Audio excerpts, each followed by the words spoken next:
Here you have some rubble that's left over from the original siege.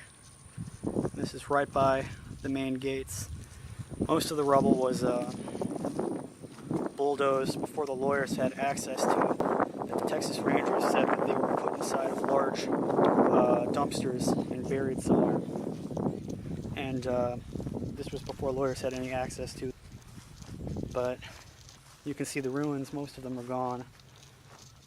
There's some scattered ruins up by the pool and by the old bunkers.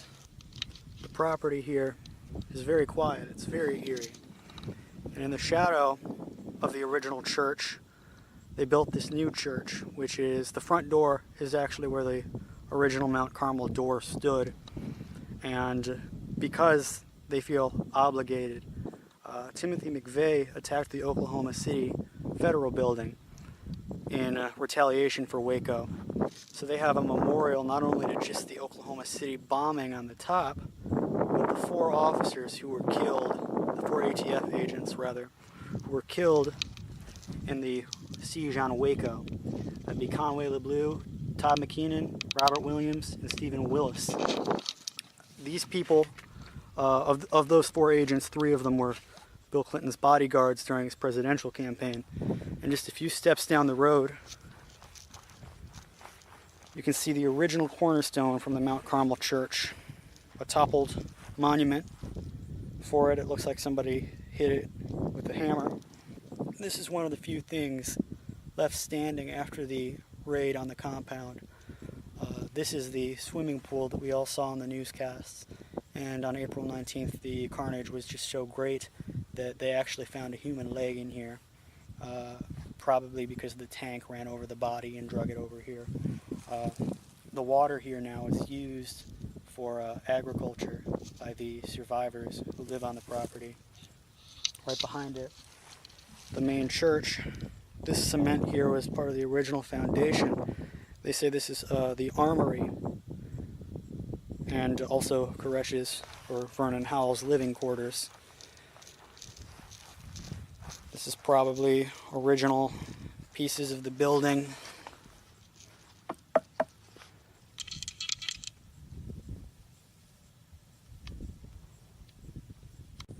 The main compound where that church is now was the front entrance of it.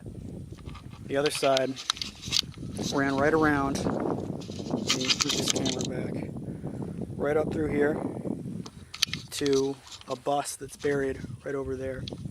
This storm shelter was found. There was a shallow grave right over there with 4 people in it, and another one on the opposite side of that small tree. The bunker is an interesting story, which I'll get to in a second. This is the underground school bus. This is wild. That was the entrance to these 2 storm shelters over here, which the ATF and FBI continually referred to as bunkers. Right over here on the far end, there was a shallow grave dug about 3 feet deep. There were 4 bodies in it, which came from earlier on in the raid. The path was just several feet up in the direction of that church because the building used to extend back here. And this is the angle from which all the news reports were taken. The tanks came in from the left and from the right, and you can actually see the footage. Early in the morning, before 6 a.m., well before 6 a.m., there was a tank that was standing over the underground entrance to the bunker, which was the bus at the end of the building. This tank would open up occasionally, and troops would get out of it, or agents would get out of it, and as soon as they would open the door, the camera conveniently panned to the left to obscure their view. Sometime after the tank had been there for 2 hours, smoke began to bellow out of these bunkers. Then the tank, midway between me and this church here, came and knocked down a building from its foundation. That's the original footage that we saw early in the morning, several hours before the raid. It knocked the building off its foundation and then began destroying the building to prevent access to these bunkers, Most people were found, well, not most, but many were found in the hallway that led to the trapdoor inside the building that would go down to this bus and provide access to the bunker. Oddly enough, they were found riddled with bullets in the central corridor of the hallway, and none of them were found in the rooms of that hallway.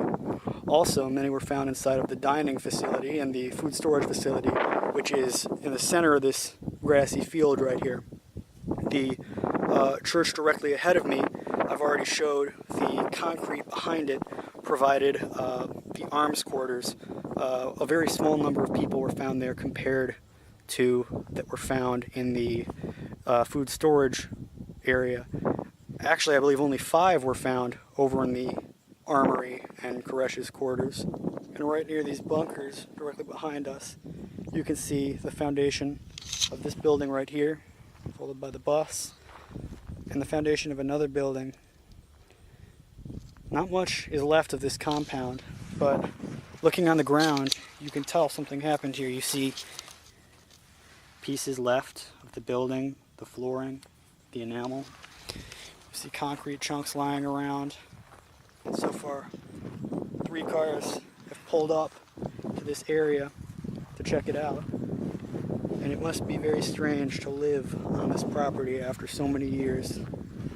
I know it's kind of a small, minor detail, but this is the original flagpole from the '93 siege we all saw on TV. You can see someone marked it, CEW.